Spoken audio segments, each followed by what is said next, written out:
प्यारे बच्चों, आज हम नया हेड ले रहे हैं, व्यापार अथवा पेशे से आय, profit of business and profession. इसे हम बीपी हेड से भी जानते हैं। जैसा कि आप जानते हैं कि इनकम टैक्स के इस भाग में हम ये सीखने वाले हैं कि बिजनेस एंड प्रोफेशन में जो लाभ होता है वो इस हेड में टैक्सेबल होता है। ये हमारा थर्ड हेड है, तीसरा हेड है जिसके अंतर्गत हम ये सीखेंगे। तो सबसे पहले मैं ये बता दूं, जो व्यापार करते हैं वो व्यापार कहलाता है, जैसे वस्तुओं और सेवाओं को बेचना, खरीदना, ये सब। पेशा शब्द के अंतर्गत प्रोफेशनिस्ट आते हैं, जैसे इंजीनियर, वकील, डॉक्टर, ये प्रोफेशनिस्ट आते हैं। तो उनकी इनकम इस हेड के अंतर्गत टैक्सेबल होती है। तो जल्दी से हम देखते हैं कि इसमें कौन कौन सी इनकम टैक्सेबल होती है। आपके सामने एक लिस्ट दी है। इस लिस्ट में आप देखिए, इसमें लिखा है इस शीर्षक में कर योग्य विभिन्न आय। कौन कौन सी इनकम है जो कि टैक्सेबल है इस हेड के अंतर्गत। तो सबसे पहले नंबर 1, व्यापार अथवा पेशे के लाभ। जो बिजनेस के प्रॉफिट होते हैं वो सबसे पहले टैक्सेबल होते हैं। अभिकर्ता अथवा एजेंट को प्राप्त क्षतिपूर्ति। कोई एजेंट है, एजेंट का मतलब वो एक प्रोफेशनिस्ट के रूप में काम करता है, तो उसे यदि कोई कंपनसेशन प्राप्त होता है तो वो भी आपका टैक्सेबल होगा।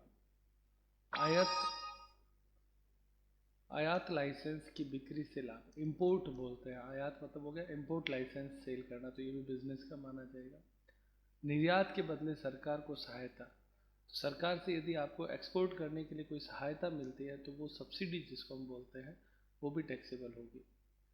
निर्यातकर्ता को उत्पादन शुल्क और आयात निर्यात कर की वापसी, अगर किसी एक्सपोर्टर को उसका टैक्स वापस मिल जाता है तो वो रिफंड ऑफ टैक्स जो है वो भी इनकम माना जाएगा, टैक्सेबल होगा। व्यापार और पैसे से प्राप्त लाभ, अनुलाभ का मूल्य, तो कोई भी आपको प्रॉफिट मिल रहा है तो वो टैक्सेबल होगा। ड्यूटी एंटाइटलमेंट पासबुक योजना में हस्तांतरण से लाभ, यानी आपके पास ड्यूटी एंटाइटलमेंट पासबुक यदि है, योजना में आपने रजिस्टर्ड करवा रखा है, तो वो किसी और के नाम से कर रहे हैं तो वो भी टैक्सेबल है, इस हेड में व्यवसाय माना जाएगा। शुल्क मुक्त पुनः पूर्ति प्रमाण पत्र के हस्तांतरण के लाभ, तो अगर आपके कोई टैक्स की छूट हो रही है, कोई शुल्क माफ़ हो रहा है, तो उसके पुनः पूर्ति प्रमाण पत्र के हस्तांतरण, अगर आप उसको ट्रांसफ़र कर रहे हो तो उस पर भी लाभ यदि हो रहा है तो टैक्सेबल है। साझेदार को फर्म से प्राप्त ब्याज और वेतन धारा 40B में उल्लिखित सीमा तक, तो 40B हम आगे आने वाले हेड्स में पढ़ेंगे। मकान संपत्ति की प्राप्ति, यहाँ पे मकान संपत्ति एचपी वाला नहीं है, अगर आपके जो ऑफिस में रहने वाले कर्मचारी हैं उनसे यदि कोई किराया प्राप्त हो रहा है तो वो व्यवसाय के कर्मचारियों का हो गया ना, तो वो किराया टैक्सेबल होता है। अवैध व्यापार की आय, अगर आपका इलीगल बिजनेस है तो उसकी इनकम भी यहीं पे टैक्सेबल होगी। सट्टे के व्यापार के लाभ, अगर आपकी स्पेकुलेशन है, सट्टा मतलब हो गया स्पेकुलेशन, तो शेयर अपने इसमें जो मंडियों में होता है स्पेकुलेशन होता है, NCDX होता है, तो वो भी टैक्सेबल होगा। प्रमुख व्यक्ति बीमा पॉलिसी के संबंध में प्राप्त राशि, यदि आपको की मैन इंश्योरेंस से कोई पैसा मिला है तो वो भी इसके अंतर्गत टैक्सेबल होगा। कोई क्रियाकलाप नहीं करने अथवा अमूर्त संपत्ति में हिस्सा नहीं लेने के ठहराव के बदले में प्राप्त राशि, देखो ये क्या चीज़ रहती है, ये होता है नॉन कॉम्पिटिशन। यदि आप कोई ऐसा काम करते हो जिसके अंतर्गत आपको कोई पैसा लिया और आप ये कहते हो कि ये तो मैं इस एरिया में काम नहीं करूँगा इसलिए मुझे पेमेंट मिला है, तो वो भी बिजनेस की इनकम मानते हुए टैक्सेबल की जाएगी, है ना। क्रियाकलाप नहीं करने अथवा अमूर्त संपत्ति में हिस्सा नहीं लेने के ठहराव के संबंध में हो गया। किसी संपत्ति को गिरा देने, नष्ट हो जाने या उपयोग से हटा देने या हस्तांतरित करने पर प्राप्त राशि बशर्ते ऐसी संपत्ति पर किए गए संपूर्ण व्यय कटौती धारा 35AD के तहत स्वीकृत की गई। तो इसमें मैं आपको बहुत सिंपल बता दूं, यदि कोई वस्तु को बेचने से प्रॉफिट होता है तो उसकी लागत तक जो है वो बीपी हेड में आता है, और लागत से ऊपर यदि प्रॉफिट मिलता है तो वो कैपिटल गेन हेड में चला जाता है। ये आपके थे वे सारी इनकम जो बिजनेस में टैक्सेबल होती है। तो नॉर्मल बिजनेस का प्रॉफिट तो टैक्सेबल होता ही है। आगे देखते हैं। अब अपनी सेकंड हेडिंग है कुछ महत्वपूर्ण नियम और व्यवस्थाएं। उसमें सबसे पहला कहता है करदाता के सभी व्यापारों की आय एक साथ कर लगता है। इसका मतलब यदि किसी व्यापारी के 5 अलग अलग बिजनेस है तो वो सारे इसी एक ही हेड में उसके टैक्सेबल होंगे, यानी सारे पांचों बिजनेस एक साथ ले आओ फिर टैक्स लगाओ। सट्टे के व्यापार के लाभ, तो स्पेकुलेशन के प्रॉफिट को अन्य व्यापार के लाभों से अलग रखना है, ये भी बात इसमें आती है। सट्टे के व्यवसाय के जो लाभ हैं वो कहता है स्पेकुलेशन को अलग रखना है नॉर्मल बिजनेस से। थर्ड पॉइंट, गत वर्ष में किसी ऐसी राशि की प्राप्ति का कर योग्य होना जो भूतकाल में व्यय या हानि के रूप में स्वीकृत हो।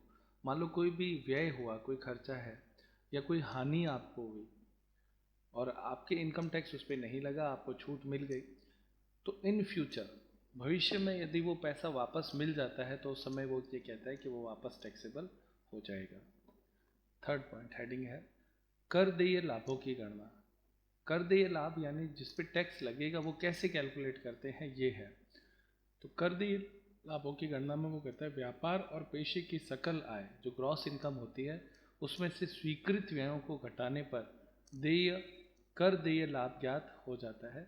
स्वीकृत व्यय घटाने का मतलब होता है व्यवसाय के ही खर्च घटाने हैं, तो ये चीज़ बहुत इंपॉर्टेंट है। परंतु लाभ हानि खाता, लेकिन दिक्कत कहाँ आती है, लाभ हानि खाते में स्वीकृत और अस्वीकृत सभी व्यय लिखे होते हैं, ठीक है। P&L अकाउंट होता है ना उसका, तो उसमें सारी चीज़ें, वो हर खर्चा, हर हानि, हर लाभ सब कुछ लिखता है उसमें। तथा व्यापारिक और गैर व्यापारिक दोनों आय लिखी जाती है, सब कुछ लिखता है, व्यापारिक भी और गैर व्यापारिक। अतः दिए गए शुद्ध लाभ में जोड़ने और घटाने की प्रक्रिया कर देय लाभ ज्ञात किया जाता है।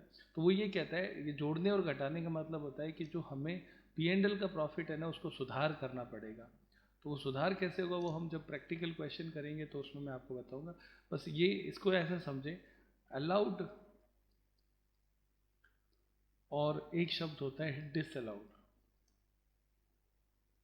तो अलाउड और डिसअलाउड दो तरह के खर्चे होते हैं। तो वो ये कहता है कि अलाउड खर्चे सारे घटा दो, फिर जो प्रॉफिट आता है वो लेना है। और इसका मतलब है कि P&L में तो डिसअलाउड भी लिखा हुआ है, तो जो डिसअलाउड खर्चा कोई लिख दिया है तो उसे वापस प्रॉफिट में जोड़ दो, प्रॉफिट को बढ़ा दो, ये कहना चाहता है। और फिर उसके बाद में जो प्रॉफिट आता है वो टैक्सेबल होगा। नेक्स्ट हेडिंग देखते हैं। अब अगली हेडिंग है पॉइंट 4, स्पष्टतया स्वीकृत व्यय, वे खर्चे जो स्वीकृत है, अलाउड है। तो वो कहते हैं भवन के संबंध में किराया, मरम्मत, भूमि का लगान, नगर पालिका कर, बीमा प्रीमियम, हास आदि। वो कहता है कि अगर आपकी बिजनेस में बिल्डिंग है और उस पर कोई भी खर्च होता है ये सारे, तो वो आपके अलाउड है, घटा दिए जाएंगे। फर्नीचर, प्लांट, मशीन के संबंध में मरम्मत, बीमा और हास, अगर आपकी संपत्तियों की मरम्मत है, बीमा है या डेप्रिसिएशन है तो वो भी अलाउड है।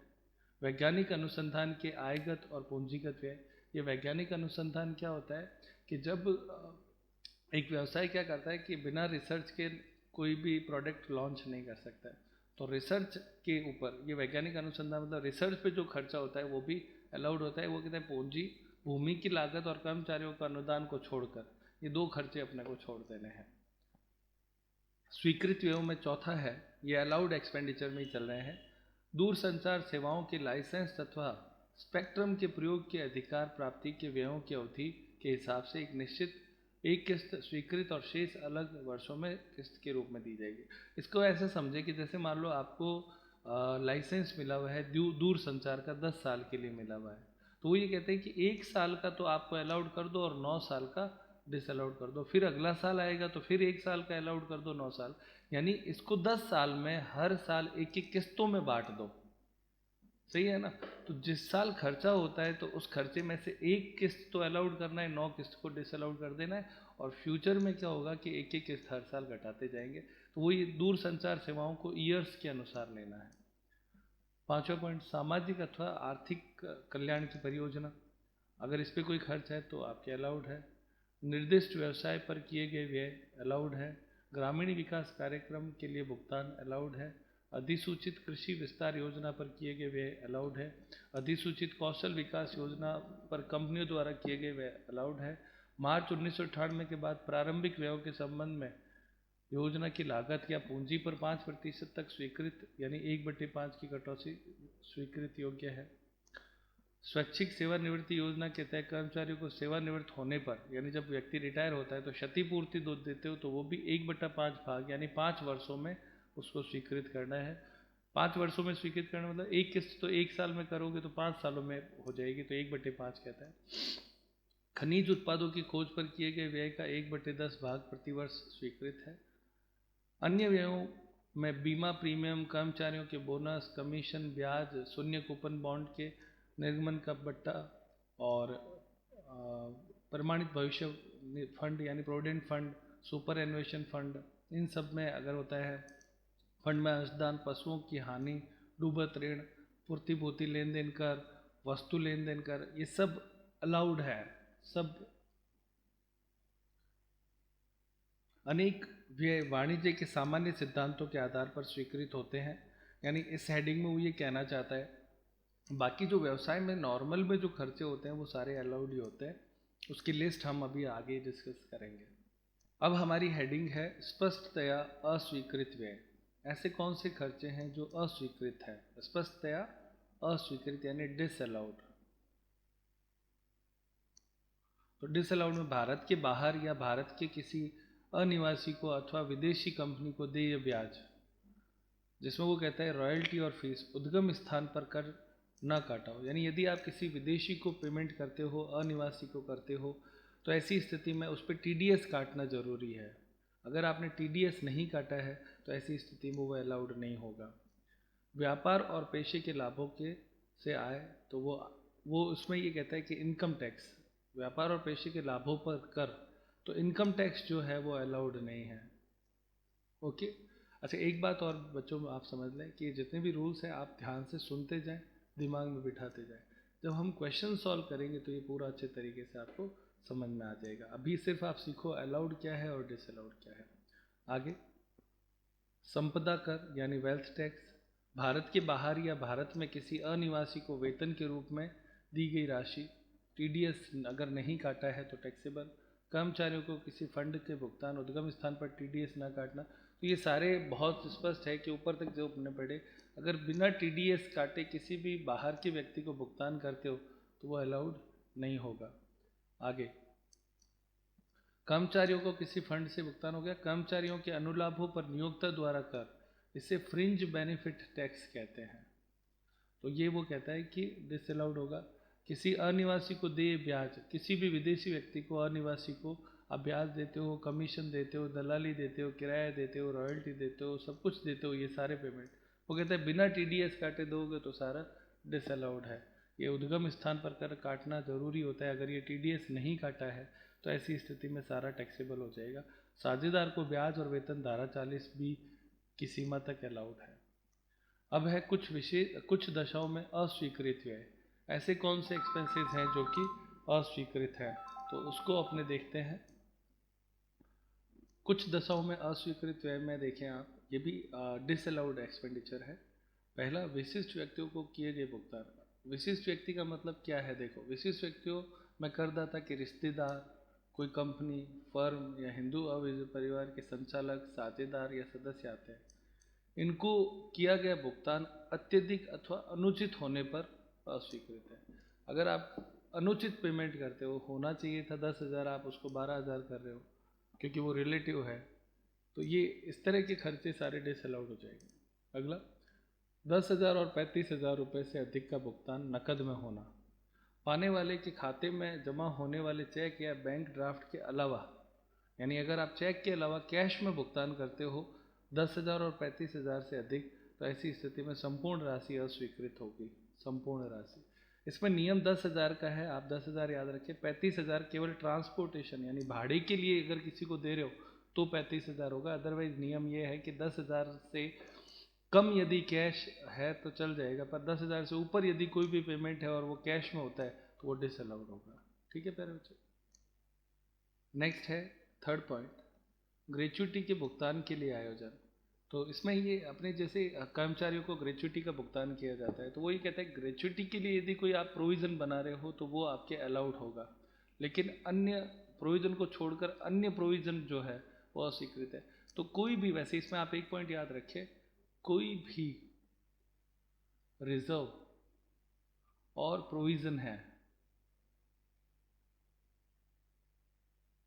तो वो आपके डिसअलाउड होगा, बस इतना याद रखना है। केवल ये ग्रेच्युटी वाला अलाउड हो जाएगा, बाकी सारा डिसअलाउड होगा।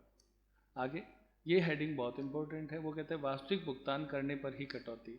इस हेडिंग में ये कहना चाहता है कि इसमें अगर आपने वास्तव में पेमेंट किया है तब तो कटौती मिलेगी, लेकिन अगर ड्यू है तो ड्यू के आधार पर आपको पेमेंट की कटौती नहीं मिलेगी। जैसे, और ये इसमें लगभग जो है वो गवर्नमेंट से रिलेटेड पेमेंट आएंगे। देखो, टैक्स, चूंगी, फीस, नियोक्ता को किसी फंड में अंशदान, कर्मचारियों को देय बोनस, कमीशन, तो कर्मचारियों का पेमेंट भी आ गया। सार्वजनिक वित्तीय संस्था को देय ब्याज, अगर कोई बैंक है या उसका है तो उसको कोई पेमेंट करना है ना। अनुसूचित बैंक, प्राथमिक कृषि समिति या कर्मचारियों की छुट्टियों के जमा का पेमेंट, रेलवे की संपत्ति के उपयोग के बदले में रेलवे को कोई पेमेंट है, ये सारे के सारे गवर्नमेंट एंड कर्मचारी, आप इसको याद रख लो, गवर्नमेंट और कर्मचारी को यदि कोई पेमेंट है तो वो सारा का सारा आपको करेंगे तो ही छूट मिलेगी, खाली उधार के आधार पर छूट नहीं मिलेगी। लेकिन व्यवसाय से संबंधित कोई पेमेंट आउटस्टैंडिंग रह जाता है, जैसे रेंट है आउटस्टैंडिंग रह गया, तो कोई दिक्कत नहीं है, वो अलाउड माना जाएगा, केवल ये इन पे ही लागू होता है। नेक्स्ट है व्यय से अधिक की कटौती। ये व्यय से अधिक की कटौती क्या होती है कि जब भी हम राष्ट्रीय प्रयोगशाला, विश्वविद्यालय या इंडियन इंस्टीट्यूट ऑफ टेक्नोलॉजी, इन सब में कोई पेमेंट करते हैं, ये रिसर्च के लिए होता है मुख्य रूप से, तो उनमें अपने जितना खर्च किया है ना उससे ज़्यादा कटौती मिल जाती है। वो कहते हैं कि अलावा उस राशि के 50% अतिरिक्त कटौती दी जाएगी, यानी आप 100 रुपये खर्च करो, आपको 150% छूट मिल जाएगी, यानी 150 रुपये की छूट मिल जाएगी। तो अतिरिक्त कितना हो गया? 50%। इसके आगे हम एक और टेबल देखेंगे। आगे ये सारे वही पॉइंट है, इसकी टेबल में सारे आ जाएंगे, वैज्ञानिक अनुसंधान भी आ जाएगा।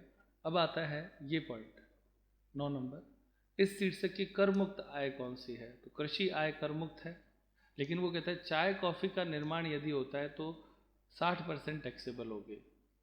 किसी व्यवसाय को केंद्र सरकार या राज्य सरकार द्वारा कोई पुरस्कार मिला है तो कर मुक्त है। व्यवसाय के केंद्र सरकार अनुमोदन कोई भुगतान है, यानी गवर्नमेंट कोई पेमेंट करती है तो कर मुक्त है। खादी और ग्रामोद्योग जो है उसमें विपणन कर मुक्त है। विशिष्ट आर्थिक क्षेत्र, इसको स्पेशल इकोनॉमिक जोन कहते हैं, कर मुक्त है। निर्यात के लिए यदि कोई कर मुक्ति दे रखी है तो वो कर मुक्त है। ये बेसिक सारी चीज़ें आ गई। अब मैं आप लोगों को दिखाता हूँ ये बहुत इंपॉर्टेंट है, व्ययों की प्रकृति के अनुसार स्वीकृत और अस्वीकृत व्यय। तो इसमें अपने व्यवसाय जो होता है, व्यवसाय में कौन कौन से खर्चे, तो लगभग सारे ही खर्चे जो व्यवसाय में होते हैं वो अलाउड होते हैं, पर उसमें हमें दो बातें ध्यान रखनी है, व्यक्तिगत नहीं होना चाहिए और पूंजीगत नहीं होना चाहिए। व्यक्तिगत यानी हो गया पर्सनल, और पूंजीगत मतलब हो गया कैपिटल। तो वो अगर कोई खर्चे हैं तो वो आपके अलाउड डिसअलाउड है। तो मैं इस वीडियो में आपको एक टेबल दिखा रहा हूँ, आप उसके स्क्रीनशॉट ले लें और उनको अच्छे तरीके से याद रखें, तो उसमें अलाउड और डिसअलाउड सारा आ जाएगा। मैं हेडिंग आप लोगों के लिए पढ़ दूंगा। तो सबसे पहले आप ये देखें, पहला यहाँ से इंट्रोडक्शन है, इसके बाद में यहाँ से शुरू होता है, ये टेबल है। टेबल में सबसे पहले लेता है व्यय की प्रकृति, माल के क्रय, निर्माण अथवा प्रक्रिया के व्यय। तो आप देखो, कोई भी बिजनेस हो तो वो प्रोडक्ट बनाएगा ना, तो प्रोडक्ट बनाने में कौन कौन से खर्चे स्वीकृत है, यानी जिसको हम ए कहते हैं अलाउड है, और कौन कौन खर्चे डिसअलाउड है, उसकी टेबल दे रखी है। तो ये आप इसका स्क्रीनशॉट लें और इसको आराम से पढ़ लें, और इसको नोटिंग में भी ले सकते हैं, बुक में भी दिया हुआ है तो आप उससे भी पढ़ सकते हैं। पर ये बिजनेस में कौन सी हेडिंग है? माल के क्रय के संबंध में। ये पूरी टेबल यहाँ तक खत्म होती है, इधर अलाउड थे, इधर डिसअलाउड थे। उसी तरीके से अगला सेकंड पॉइंट है कर्मचारियों के वेतन, अनुलाभ या भत्तों आदि के संबंध में। तो वो ये कहते हैं कि ये सारे जितने भी हैं, तो मैं आपको बता दूं, कर्मचारियों को सारे पेमेंट जो है ना वो अलाउड होते हैं, केवल कौन सा? व्यक्तिगत आधार पर कोई उपहार देते हो, गिफ्ट देते हो, वो डिसअलाउड है, ठीक है ना। तो ये डिसअलाउड की लिस्ट आप इसमें देख लेना, ये पढ़ने के हैं, इससे आपको सीधा आइडिया लग जाएगा और कुछ नहीं है। ये आपका आगे का पार्ट आ गया। आप लगातार स्क्रीनशॉट इसके लेंगे तो आपके पास नोट्स हो जाएंगे, और अगर बुक है तो और ही अच्छा है, उसमें ये सारा दे ही रखा था। तो तीसरा और चौथा पॉइंट हो गया व्यवसाय हेतु किए गए व्यय और विक्रय और सेवा से संबंधित। तो व्यवसाय के व्यय और विक्रय के खर्च आ गए। एक बार आप इसकी रीडिंग कर लें, बस इतना ही चाहिए अपने को, सवाल सारे समझ में आ जाएंगे। फिर आता है विज्ञापन के, तो मैं 5वें नंबर पे आगे ले लेता हूँ, ये आपके विज्ञापन के खर्चे हैं कंटिन्यूस यहाँ तक। फिर छठा पॉइंट मैं आपके ले लेता हूँ आप पॉज करके इसका छठे पॉइंट कर रेलवे को भुगतान, तो ये टैक्स के बारे में आ गया। आप देखो आपके टैक्स में आयकर जो है वो आपके क्या है, कर आपके टैक्सेबल होगा अगर आयकर पेमेंट है तो, लेकिन उसके संबंध में कोई खर्चा करते हो तो वो अलाउड होता है। अगला आता है कानूनी व्यय, तो कानूनी व्यय में इधर जो है वो सारे अलाउड हैं, इधर सारे डिसअलाउड है। तो डिसअलाउड में जैसे उसने कहा कि अगर आप कोई नियम तोड़ते हो, कानून का उल्लंघन करते हो, तो उल्लंघन के कारण से कोई पेमेंट है तो वो सारा डिसअलाउड है। लेकिन अगर सामान्य बिजनेस का कोई कानून है, किसी ने पेमेंट नहीं किया, हम उस पर केस कर देते हैं तो वो अलाउड है। ये यहाँ पे ख़त्म हो जाता है। ये आपके क्रिमिनल केस के बारे में कि अगर क्रिमिनल केस के लिए लीगल एक्सपेंसेस अलाउड नहीं है, पर अगर देनदार या लेनदार के लिए है तो अलाउड है। अर्थदंड, कोई भी जुर्माना या अर्थदंड है अगर सामान्य व्यवसाय में लगता है तो अलाउड है, लेकिन आपकी कोई गलती है, आप जानबूझकर नहीं कर रहे हैं तो डिसअलाउड है। वित्तीय व्यय, तो वित्तीय व्यय का मतलब ब्याज का भुगतान है, तो ब्याज वगैरह का भुगतान अगर आप इन टाइम कर देते हो तो अलाउड है, अगर पेमेंट नहीं करते हो, उधार रहते हो तो डिसअलाउड है, ये इसमें आ जाएगा। सामाजिक एवं धार्मिक कार्यों पर व्यय, ये अलाउड है, ये डिसअलाउड है। दान और चंदा, ये अलाउड है, ये डिसअलाउड है। कौन, मतलब जनरली आप ये समझें, ये दान और चंदे को जो कॉमर्स, जिसको देखो उसने कहा विभिन्न प्रकार के व्यावसायिक संघ, अपने बिजनेस की जो ऑर्गेनाइजेशन है ना, उनमें यदि आप डोनेशन करते हो अलाउड है, लेकिन अन्य कोई भी दान हो, धर्मादा हो, व्यक्तिगत भेंट हो, सब डिसअलाउड होंगे। फिर आता है शोध और अनुसंधान। मैंने आपसे कहा कि हर बिजनेस को रिसर्च पे खर्च करना होता है, तो रिसर्च के सारे खर्चे अलाउड होंगे, लेकिन वो कहता है प्राकृतिक संरक्षण या वनारोपण कोष में दिए गए दान, ये इसकी छूट नहीं मिलेगी, ये डिसअलाउड है। कंपनी अधिनियम 2013 की धारा में 135 में ये अलाउड है, ये डिसअलाउड है। एक बार रीडिंग लेनी है और कुछ नहीं करना है बस। अब ये लास्ट पॉइंट अपना है इसमें कि राष्ट्रीय प्रयोगशाला, विश्वविद्यालय या तकनीक में अपने जो मैंने अभी कहा था ना कि हम डोनेशन करते हैं, तो भारित कटौती का क्या नियम है, तो ये देखो आपके 150%, 150% है। ये है किसे भुगतान करना है, यानी किसको भुगतान किया, किस कार्य के लिए, और कटौती कितनी होगी। तो ये टेबल भी आप एक इम्पोर्टेंट है, आप इसको पढ़ लेना। ऐसे मूल रूप से बता देता हूँ, 150% छूट इनमें मिलती है, इसमें नहीं मिलती है, इसमें नहीं मिलती है। और ये है क्या, सारे के सारे डोनेशन हैं रिसर्च के लिए। जैसे इसने देखो, मैं पहला पढ़ के बताता हूँ। एक कंपनी को जो भारत में वैज्ञानिक शोध और विकास कार्य हेतु पंजीकृत है, यानी जो कंपनी भारत में है, वो कहता है वैज्ञानिक शोध हेतु चाहे वो व्यापार से संबंधित हो अथवा नहीं हो, कोई भी भुगतान करती है तो भारित कटौती नहीं मिलेगी।